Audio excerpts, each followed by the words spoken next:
My name is Dave Ouimet. I'm from Norwich, just a regular working guy. My name is Jesse Sweeney. I'm a Connecticut resident and a student. I'm John Beidler. I'm state chapter president of the Oath Keepers for Connecticut. I think about that as the reason that I'm here right now. It hits home. Nobody wants any further legislation on gun control. What they're trying to do to restrict legal, law-abiding gun holders is ridiculous. The criminals don't turn in their guns. We turn in their guns because we abide by the law. That's not fair. But I should be afraid with everybody here with weapons. But I tell you something, I looked and I thought and I said, I'm not scared at all.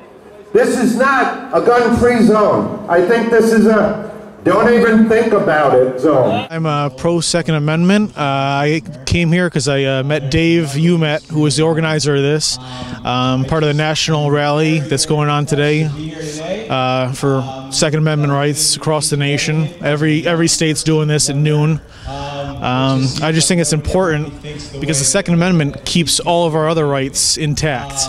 My name is Brooke Cheney. I'm a mom of a 5- and 6-year-old. I am heartbroken by the tragedy in Newtown. The first week after the shootings, I could barely look at my children without crying. I was both overjoyed that they were okay, and at the same time, so upset that there are parents out there who would never have another day with their children. My name is Peter Lumaj. I was born and raised in a communist country, namely Albania. Albania didn't have a Second Amendment right. We didn't have it. 26 years ago, the communist regime of Albania was able, after they disarmed the population, to pick up my family, take them into a concentration camp where my father passed away. We could not defend ourselves because we were disarmed. A well-regulated militia being necessary to the security of a free state, the right of the people to keep and bear arms shall not be infringed. I did my best to stay away from the news. Unfortunately, when I did hear the news, it was mainly about guns. It was not how to help these families in Newtown heal. It was not about how to help our troubled youth in America. It was not about mental health issues. It was about taking guns away from law-abiding citizens, or worse yet, creating new laws to make law-abiding citizens into criminals. Where was the compassion from the media?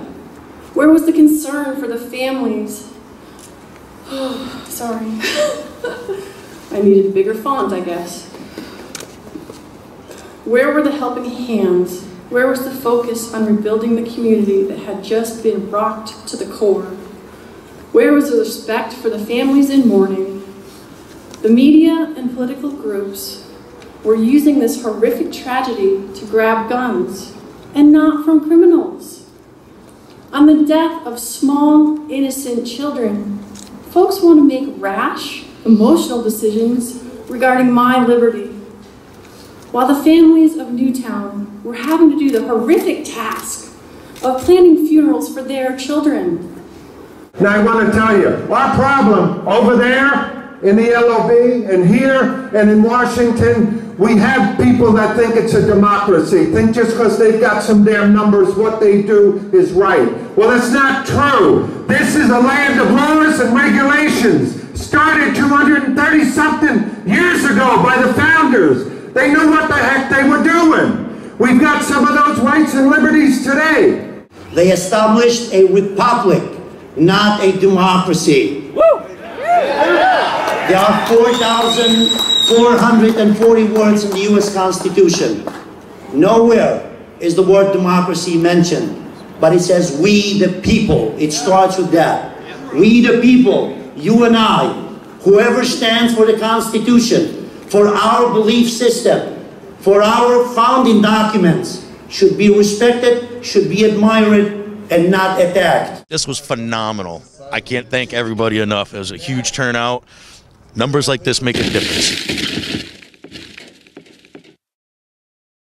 Oath Keepers, it's the standard line. It's a nonpartisan association of active duty military, veterans, National Guard, Reserve, police officers, firemen, anybody who's taken an oath to support and defend the Constitution of the United States. But I think that it's important that we realize that there's no just one issue that we need to deal with when things like this happen. You know, and unfortunately we've become a very reactionary society instead of being a proactive society.